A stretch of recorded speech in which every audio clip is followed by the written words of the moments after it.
A year from now, if nothing changes, you will be more dependent on AI than you are today.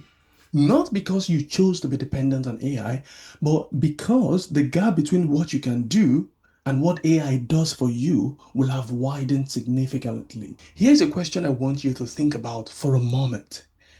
If someone took away your AI tools right now, no ChatGPT, no Copilot, no Claude, no Grammarly suggestions, and asked you to write something important, for example, a research article, how confident would you feel in writing such? I'm not asking if you can do it technically. I mean, would you trust yourself? And if you produce this piece, would your voice show up? Would there be this quiet panic of you reaching for something that wasn't there? If that question made you feel slightly uncomfortable, then you are in the right place. And this video is meant for us. Because today, I want us to talk about something most AI content creators won't even mention. Even researchers are not even talking about this. I will show you what it takes to get your writing voice back after you've let it drift. Not just tips and not just a detox challenge, a real honest conversation about what rebuilding in the age of AI looks like and what it feels like to rebuild your writing voice in the age of AI. My name is Brendal. I am a doctoral researcher, and my PhD research looks at generative AI, academic writing, and what it feels like to write as a human being in the age of artificial intelligence, these intelligent machines. And to be clear, I use AI, I study AI, and I've had to rebuild my own writing voice after losing it, slowly and quietly, to the very tools that I was researching, like ChatGPT and Copilot. If you're a student, a professional, an academic, or anyone who writes to think, then this video is for you. Let me tell you what doesn't happen if you don't rebuild your writing voice. If you don't, your writing doesn't stay the same. Rather, it continues to erode. That's not a metaphor. There is cognitive science research behind this. And for example, studies on skill atrophy show that skills that we stop exercising don't simply pause. Instead, they degrade, they erode. Think of your writing ability like marathon conditioning. When you're training for a marathon, when you train consistently, your lungs open up, your stride settles, and your body remembers what to do. Even if you're running 50 miles, or say, for example, 70 kilometers, the miles won't feel long because you can claim it. You've got that mental energy, that mental resilience to push through. But if you stop training for a few weeks, your fitness doesn't freeze at its last high point. Instead, it slides, your endurance would dip, your pace would slow, and the muscle that once fired automatically would now feel heavy. Even your mental stamina that pushes you through the hard miles, those things you say to yourself to keep going on, the mental stamina itself would weaken. And writing works the same way. Basically, the neural pathways associated with complex writing, such as the retrieval of vocabulary, the construction of argument, the generation of original ideas through language, all of this would weaken through less use. If you do not use it and you delegate it to AI, this would weaken. Research is beginning to catch up with what many writers already sense. For example, a 2025 MIT Media Lab study titled Your Brain on ChatGPT used EEG monitoring to track brain connectivity during essay writing. They found that those who joined the study and wrote without ChatGPT showed the strongest, most distributed neural networks. On the other hand, those who relied on AI showed the weakest. The researchers call this cognitive debt, and it is used to describe the cumulative cost of outsourcing your skills to AI tools. The study is still early, so treat it as early evidence rather than settled research, but it supports the argument that any skills we stop using do not simply pause. Instead, it begins to fade, it erodes, it diminishes. So, again, a year from now, if nothing changes, we will be more dependent on AI than we are today. Not because we chose to depend on it, but because the gap between what we can do and what AI does for us will have widened a year from now. Think about what that means practically. It means We could sit in a meeting and struggle to articulate something we know deeply but can no longer express fluently. It also means that we could write an email and feel embarrassed by our own sentences. I mean, that happens to me sometimes. You could submit work, good work, technically, but still feel like an imposter because you know it is not your work. It isn't original. But here is the part that nobody tells you. Writing is not just communication. Writing is thinking. And when you stop writing, you stop developing a particular kind of rigorous, layered, patient thinking. The kind that produces original ideas. The kind that makes us genuinely good at our work, not just productive. That is what's at stake. And that is why rebuilding our writing voice isn't a nice to have. It's actually for us a form of self preservation. I want to tell you exactly how I lost my writing voice and how I started getting it back. You see, I was a high school teacher. I have reviewed thousands of essays, literally. So it means I know writing. I know what writing is. I could feel when a piece had a real person in it and when it was just words arranged to satisfy an assignment, something done perfunctorily. I also went on to review academic articles before publication, and I have a high standard. I have high confidence too that I could spot errors. Sometimes I claim I can spot errors that ChatGPT could not. But then AI became more powerful. And because I was researching the use of AI in academic writing, I was using it constantly, legitimately, professionally, ethically, as you would say, if I want to excuse myself. But what began as using AI for administrative and repetitive tasks, like a bit of formatting and restructuring a clunky paragraph, from those, the use of AI quietly expanded for me. And one day, I noticed something subtle. I was replying to a LinkedIn post, 40 words or about 50, and I had ChatGPT open on my phone for 40 words for a casual reply to someone I knew.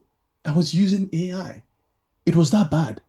That was the moment I understood what had happened. Not in a dramatic way, in a quiet, slightly embarrassing way. It basically meant that I had outsourced my voice to a machine for a task that should have taken me about 90 seconds or less.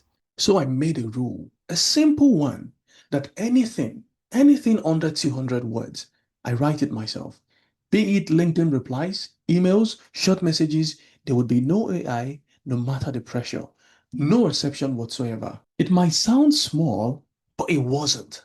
Because those small, low stake pieces of writing are where your voices live. They are where you practice without realizing you're practicing. So when I stopped outsourcing those minor tasks, something started coming back.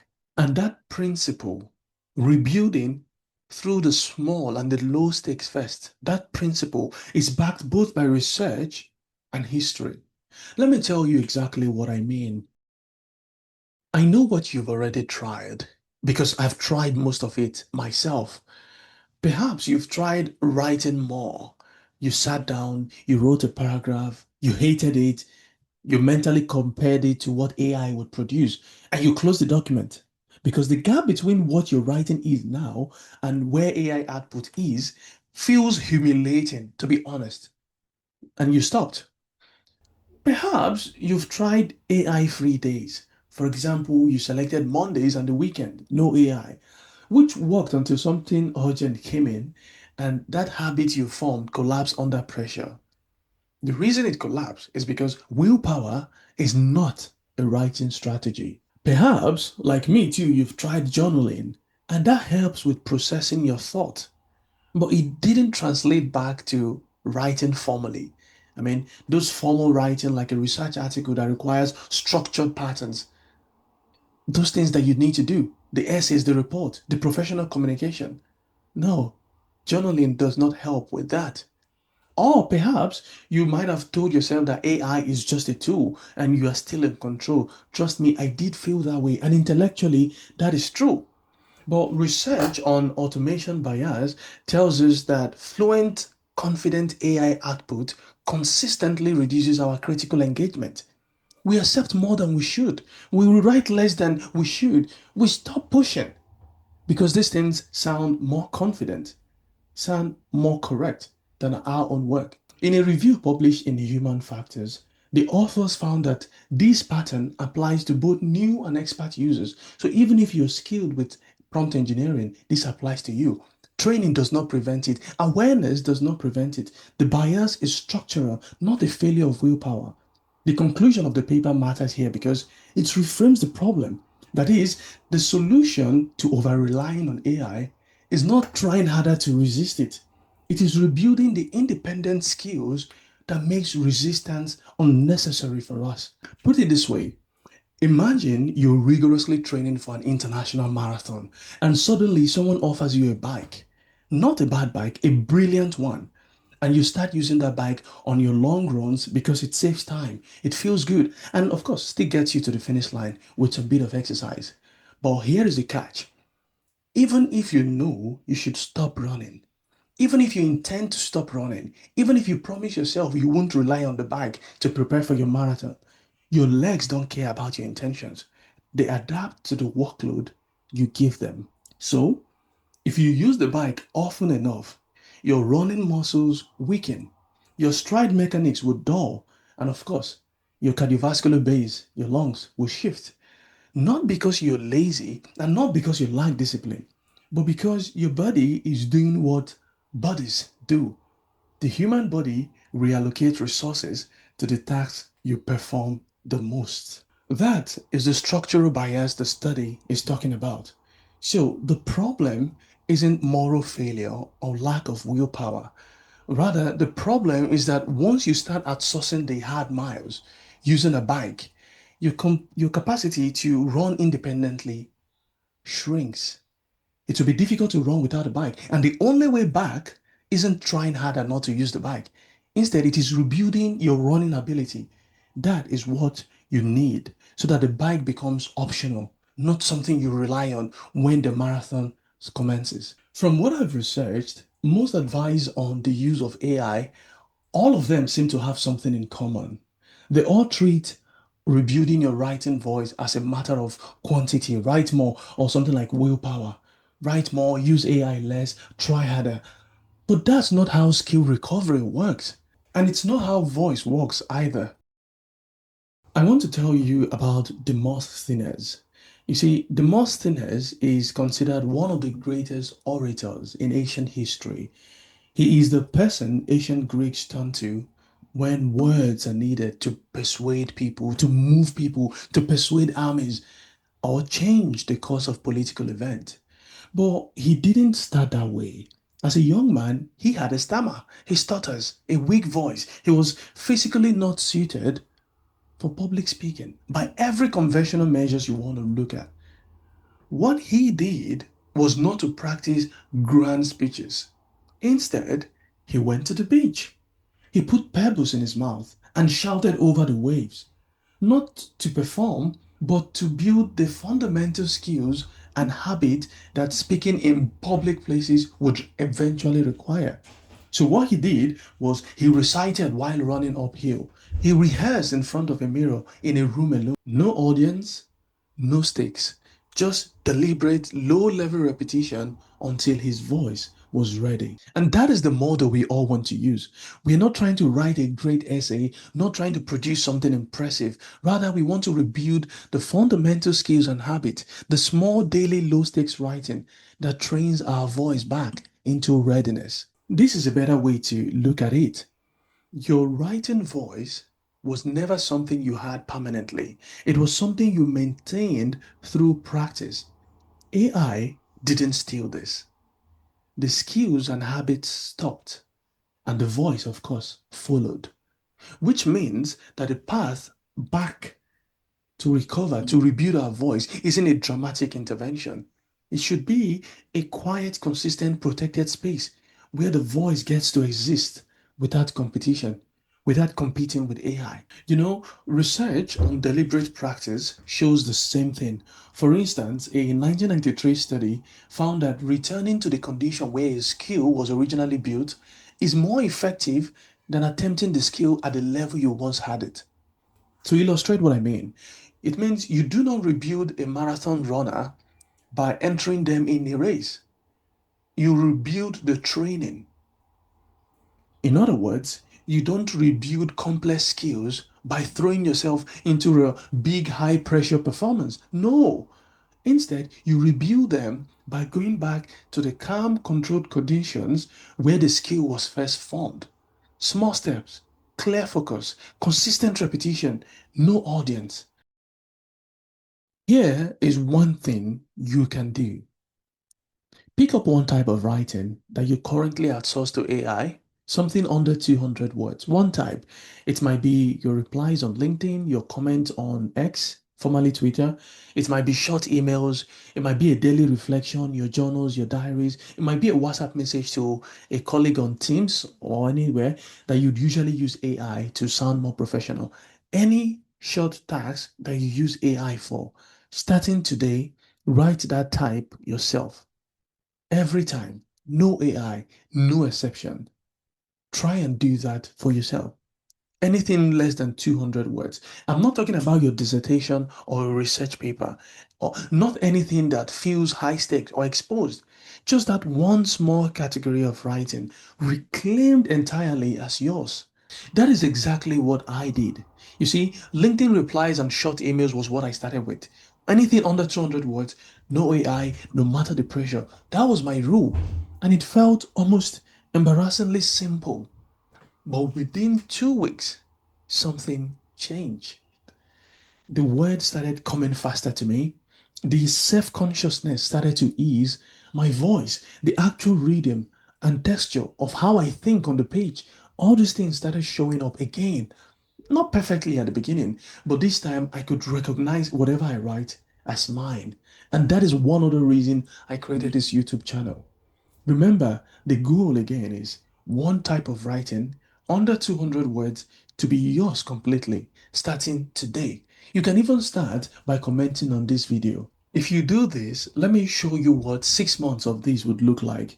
It's not going to be a transformation, but it would be a recovery. First, you will stop dreading the blank page, not because writing has become effortless, but because you've proven to yourself over and over again within the 6 months, repeatedly and quietly, that your voice shows up when you call on it.